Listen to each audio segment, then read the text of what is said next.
ఆలయాలను మేమే కాపాడతామంటాయి ప్రభుత్వాలు. వద్దొద్దు, సర్కార్ల నుంచి దేవుడికి రక్షణ కల్పించాలంటారు హిందూ మేధావులు. ఈ విషయంలో న్యాయ పోరాటాలు చేస్తూ ఉన్నారు బీజేపీ ఎంపీ సుబ్రహ్మణ్య స్వామి. దేవుడి మీద మనుషుల పెత్తనమేమిటి? ఆలయాల ఉద్ధరణకు పాలకులు చేసేదేమీ లేదు. వాటికంటూ బోర్డులు ఏర్పాటు చేసి స్వతంత్రంగా ఉంటే తప్ప హిందూ ఆలయాలు బాగుపడవంటారు. అనడమే కాదు, ఈ విషయంలో న్యాయ పోరాటాలు కూడా చేస్తూ ఉన్నారు. తమిళనాడు, కర్ణాటక, కేరళ తర్వాత ఇప్పుడు ఉత్తరాఖండ్ చార్ధామ్ ఆలయాల విషయంలోనూ త్వరలో సంచలన తీర్పు రావడం ఖాయమని ధీమాగా చెప్తున్నారు. హిందూ ధార్మిక సంస్థలపై ప్రభుత్వాల పెత్తనమేంటి? ఈ ప్రశ్న దేశంలో హిందూ ధర్మాన్ని పాటించే మేధావుల్ని ఎప్పటినుంచో కలచివేస్తోంది. దేశంలో అధిక సంఖ్యలో ఉన్న హిందువులు తమ మత విశ్వాసాల్ని పాటించేందుకు అడ్డంకులు కల్పించే ప్రభుత్వ నిర్ణయాల్ని తీవ్రంగా వ్యతిరేకిస్తున్నారు. రాజ్యసభ ఎంపీ బీజేపీ నాయకుడు సుబ్రహ్మణ్య స్వామి ఈ విషయంపై అనేక సంవత్సరాలుగా ఆందోళన కొనసాగించడమే కాదు, సుప్రీంకోర్టులో దీనిపై ప్రజా ప్రయోజన వ్యాజ్యం దాఖలు చేశారు. వచ్చిన బీజేపీ ప్రభుత్వం చార్ధామ్ సహా మరో 51 ఆలయాల్ని ప్రభుత్వ నిర్వహణలో కొనసాగించాలని కోరుతూ శాసనసభలో తీర్మానం చేసింది. దీనికోసం ప్రత్యేకంగా బోర్డును ఏర్పాటు చేస్తామని ప్రకటించింది. बद्रीनाथ और केदारनाथ का एक हमारे पहले से ही अधिनियम बना हुआ था. अब हमने गंगोत्री, यमुनोत्री, बद्रीनाथ, केदारनाथ चारों को जोड़कर और एक एक्ट बनाया है. और इस एक्ट में उनके आसपास के उत्तराखंड राज्य के 51 प्रसिद्ध मंदिरों को लिया गया है. एक्ट में हर चीज़ का विशेष रूप से ध्यान रखा गया है. इसमें जो एक बोर्ड बनेगा, बोर्ड के अध्यक्ष मुख्यमंत्री जी होंगे. और ये भी ध्यान रखा गया है कि यदि परिस्थितिवश कभी ऐसी परिस्थिति बनती है कि हिंदू मुख्यमंत्री नहीं है तो तब कोई वरिष्ठ मंत्री बनेगा अध्यक्ष.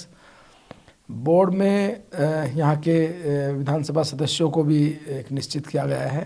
लोकसभा सदस्य भी बोर्ड में रहेंगे. प्रिंसिपल सेक्रेटरी बोर्ड में रहेंगे. बोर्ड में जो पंडे समाज हैं उनसे भी प्रतिनिधि रहेंगे. और ये बोर्ड शक्तिमान बोर्ड होगा. इससे नीचे एक पूर्णकालिक सीओ प्रिंसिपल सेक्रेटरी स्तर का अधिकारी वहाँ बैठेंगे. బద్రీనాథ్, కేదార్నాథ్ వంటి అత్యంత ప్రాచీన ఆలయాలకు నెలవైన ఉత్తరాఖండ్ కు దేవభూమిగా పేరుంది. పైగా అధికారంలో ఉంది బీజేపీ. దీంతో దేవాలయాల పరిరక్షణకు ఎంతో పాటుపడతారని భావించామని, కానీ ప్రభుత్వం ఆలయ ఆస్తుల్ని లాక్కుందని, ఇప్పుడు పెత్తనం కోసం తీర్మానాలు చేస్తోందని చార్ధామ్ ఆలయాలకు చెందిన పూజారులు సైతం ఆగ్రహం వ్యక్తం చేశారు. उत्तराखंड प्रभुत्व निर्णयाన్ని प्रतिपक्षाలు కూడా వ్యతిరేకించాయి. चाहे तीर्थ पुरोहित हैं, पुजारी हैं और हक हकूकधारी हैं, उससे मंदिरों से जुड़ी हुई परंपरा है, उनसे जुड़े हुए लोगों से कोई सलाह नहीं ली तो मैं इसे नासमझी भरा कदम मानूंगा. और मुझे जिस तरह से तीर्थ पुरोहितों ने आज मुझसे मिले और कल ये जो कैबिनेट का डिसीजन आने के बाद जिस तरह से मुझे फ़ोन आए हैं, तो प्रदेश की पूरी जनता, धार्मिक जनता उद्वेलित है. और मेरा सीधा आरोप है कि सरकार के पास चलाने के लिए कुछ नहीं है. अब सरकार की नज़र मंदिर के दान पर है. और मेरे ख्याल से ये पहला बोर्ड होगा देश में कि जहाँ धार्मिक न्यास का पैसा शासन को या सरकार को जाएगा. రంగంలోకి దిగిన సుబ్రహ్మణ్య స్వామి హైకోర్టులో పిల్ వేశారు. ఈ తీర్మానాన్ని సవాల్ చేస్తూ ఈ ఏడాది ఫిబ్రవరి 28న సుబ్రహ్మణ్య స్వామి హైకోర్టు తలుపు తట్టారు. ఉత్తరాఖండ్ ప్రభుత్వం చేసిన తీర్మానాన్ని రద్దు చేయాలని కోరుతూ కేసు దాఖలు చేశారు. రాజ్యాంగంలో సూచించిన నియమాలను దురుద్దేశంతో తమకు అనుకూలంగా రాష్ట్ర ప్రభుత్వాలు వినియోగించుకోవాలని చూడడం సరికాదని స్వామి తన పిటిషన్లో పేర్కొన్నారు. Kedarnath and Badrinath temples, they came to my house and saying that we are totally depressed because the government is not, despite being BJP, has taken over completely our temples, and including the management and on the selection and disciplinary action against pujaris, and there's no one listening. So everybody in our area said there only one person who you should go to, and that is me. And so they came to me, and I asked them to give me some documents, which they gave, and it was clear that this was a complete violation of 3 or 4 sections of the Constitution which deal with the fundamental rights. అసలైతే ఈ పాటికి ఈ కేసులో court తీర్పు వచ్చుండాలని, కానీ corona virus lockdown కారణంగా ఈ కేసులో విచారణ నిలిచిపోయిందని, ఇప్పుడు ఆర్డర్లు రిజర్వ్ చేశారని తెలిపారు. బీజేపీ ఉత్తరాఖండ్ ప్రభుత్వం దీనికి సహకరించినప్పటికీ తనకు తెలిసి ఇదే ఫాస్టెస్ట్ కోర్టు కేసు అన్నారు. సుబ్రహ్మణ్య స్వామి ట్వీట్ చేసి విషయం చెప్పగానే టీటీడీ గౌరవ ప్రధాన అర్చకులు రమణ దీక్షితులు స్పందించారు. ఆల్ ది బెస్ట్ స్వామి, ఆ దేవుడు మీకు విజయాన్ని అందించేలా దీవించాలని కోరుకుంటున్నాను. మీ విజయం సనాతన ధర్మానికి విజయంగా భావిస్తున్నాం. ఉత్తరాఖండ్ తర్వాత తిరుమల తిరుపతి దేవస్థానం కూడా ప్రభుత్వ చెర నుంచి విడుదల కావాలని ఆకాంక్షిస్తున్నాను అంటూ ట్వీట్ చేశారు. దీంతో ఒక్కసారిగా రమణ దీక్షితులు చేసిన ట్వీట్ ఇప్పుడు హాట్ టాపిక్ అయింది. టీటీడీకి కూడా తీసుకొని వస్తే బాగుంటుంది. ఎలాగైతే సుబ్రహ్మణ్య స్వామి ఈ ఉత్తరాఖండ్లో ఉన్నటువంటి దక్షిణ భారతదేశం ఆలయాల మీద సుప్రీంకోర్టులో వాదిస్తున్నారు. కానీ ఉత్తర భారతదేశంలో ఉన్న ఆలయాలకి మన ఆలయాలకి చాలా వ్యత్యాసం ఉంది. ఇక్కడ చేస్తున్నటువంటి కార్యక్రమాలు కానీ, ఇక్కడ నిర్వహిస్తున్నటువంటి కార్యక్రమాలు కానీ, ఇక్కడ భక్తులపై చూపిస్తున్నటువంటి శ్రద్ధ కానీ ఉత్తర భారతదేశంలో మనకు కనపడదు. దేవాలయాల విషయంలో అసలు ఏం జరుగుతోంది అనే చర్చ మళ్ళీ తెర మీదకి వచ్చింది. నిజానికి పెద్ద ఆలయాలు, ఎక్కువ ఆదాయం వచ్చేవి, పెద్ద ఎత్తున ఆస్తులు కలిగి ఉన్న ఆలయాలపై పాలకుల కన్ను ఉండడం ప్రతిసారి వివాదాస్పదమవుతోంది. దీంతో ఆలయాల నిర్వహణ ప్రభుత్వ నిర్వహణలో కాకుండా స్వతంత్రంగా సాగాలనే డిమాండ్ అన్ని వైపుల నుంచి వస్తోంది. తిరుమల నిర్వహణను కూడా సాధువులకు అప్పగించాలనే వాదన గతంలో వచ్చింది. రమణ దీక్షితులు ట్వీట్ చేయడం వెనుక మర్మం కూడా ఇదే అంటున్నారు దగ్గరగా పరిశీలిస్తున్న వారు. నిజానికి భక్తుల కోరికలు తీర్చే దేవుళ్లకు ఆలయాల్లో స్వేచ్ఛ లేదా? దేవాలయాలపై ప్రభుత్వ పెత్తనం ఎంతవరకు కరెక్ట్? భగవంతుడికి పాలకుల నుంచి విముక్తి కల్పించండి ఎప్పటి నుంచో వినిపిస్తోన్న డిమాండ్స్ ఇవి. కారణం నిర్వహణలో లోపాలు. ఆలయ భూములు, ఆస్తులు, వచ్చే లాభాలపై ఉన్న ఆసక్తి, వాటి అభివృద్ధిపై ఏమాత్రం లేదని భక్తుల నుంచి ఫిర్యాదులున్నాయి. హిందూ దేవాలయాలను అభివృద్ధి చేసే విషయంలో అందరూ నిర్లక్ష్యంగా వ్యవహరిస్తున్నారని, అందుకే వాటికి స్వతంత్రత కల్పించాలని హిందూ మేధావులు డిమాండ్ చేస్తున్నారు. ఏ రాష్ట్రంలో ఎవరు అధికారంలో ఉన్నా సరే సుబ్రహ్మణ్య స్వామి తన పోరాటాన్ని ఆపలేదు. అనువంశిక విధానాన్ని తమిళనాడు ప్రభుత్వం రద్దు చేస్తానంటే కేసు వేశారు. 2009లో తమిళనాడులోని నటరాజస్వామి ఆలయ పాలన, నిర్వహణ ప్రభుత్వం చేపట్టాలని హైకోర్టు ఇచ్చిన తీర్పుకు వ్యతిరేకంగా సుప్రీంకోర్టుకు వెళ్లారు. తమిళనాడు హిందూ ధార్మిక సంస్థల చట్టం ప్రకారం సంప్రదాయకరంగా సాగుతున్న పోడు దీక్షల నిర్వహణలో ఈ ఆలయ నిర్వహణ జరగాలని సుబ్రహ్మణ్య స్వామి కోరారు.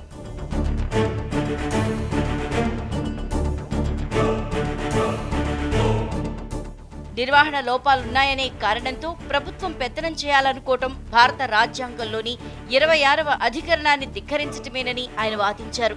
దీనిపై విచారణ జరిపిన సుప్రీంకోర్టు 2014 జనవరి 6న నటరాజస్వామి ఆలయ నిర్వహణ పోడు దీక్షల ఆధ్వర్యంలోనే సాగాలని స్పష్టం చేస్తూ తీర్పిచ్చింది.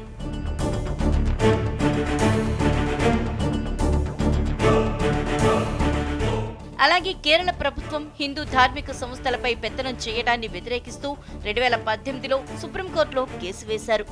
ఈ కేసును పరిశీలనకు స్వీకరించిన సుప్రీంకోర్టు కేరళ ప్రభుత్వానికి, దేవస్థానం బోర్డుకు నోటీసులు జారీ చేసింది. కేరళ ప్రభుత్వం 2019లో సుబ్రహ్మణ్యం దాఖలు చేసిన పిటిషన్ను వ్యతిరేకించింది.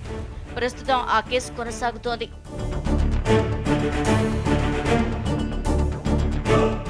అలాగే ఆంధ్రప్రదేశ్లో తిరుమల తిరుపతి దేవస్థానంపై ప్రభుత్వ పెత్తనాన్ని కూడా సుబ్రహ్మణ్య స్వామి సవాల్ చేశారు. టీటీడీ నిధులను ప్రభుత్వం ఇష్టానుసారంగా ఖర్చు చేసేందుకు అనువుగా తమ చెప్పు చేతుల్లో ఉండే బోర్డును నియమిస్తుందని, 2018లో దాదాపు 2600 కోట్లను యథేచ్ఛగా తమ ఇష్టానుసారం వ్యయం చేయడమే ఇందుకు నిదర్శనమని వెలివేశారు. నిజానికి చాలా ఆలయాల్లో నిర్వహణ విషయంలో ఎన్నో ఫిర్యాదులున్నాయి. పై స్థాయిలో జరిగే అభివృద్ధి విషయంలో బానే ఉన్నా కింది స్థాయిలో పేరుకుపోయిన జాడ్యం ఆలయాల పవిత్రతను దెబ్బతీస్తోంది. అలాగని దేవాలయం మొత్తం ధర్మాచార్యులకు అప్పచెప్పాలన్నా ఎన్నో ఇబ్బందులున్నాయి. తమిళనాడే దీనికి ఉదాహరణ.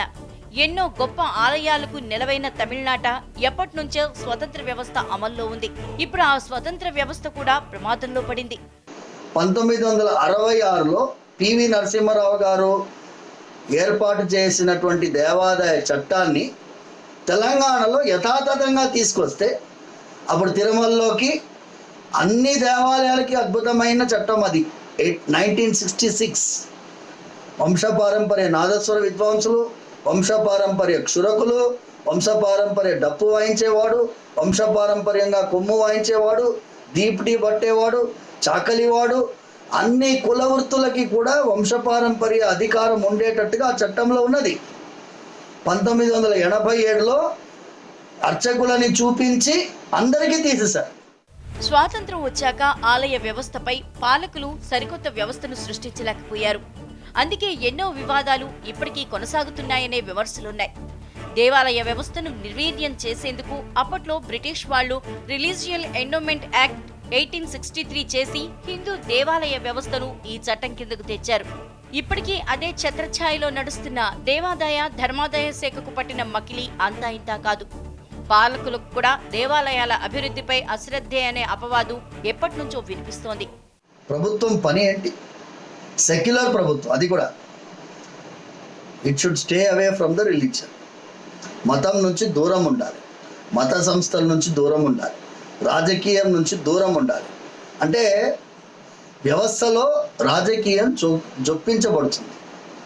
అందుకోసం ఇది ఉత్తరాఖండ్ పైన మేమందరం దృష్టి సారించున్నాం. శబరిమల 9 జడ్జెస్ బెంచ్ పైన మనం దృష్టి సారించి ఉన్నాం. అనంత పద్మనాభ స్వామి దేవాలయ విషయం పైన కూడా దృష్టి సారించి ఉన్నాం. సుప్రీంకోర్టుని అందరూ చూస్తున్నాం.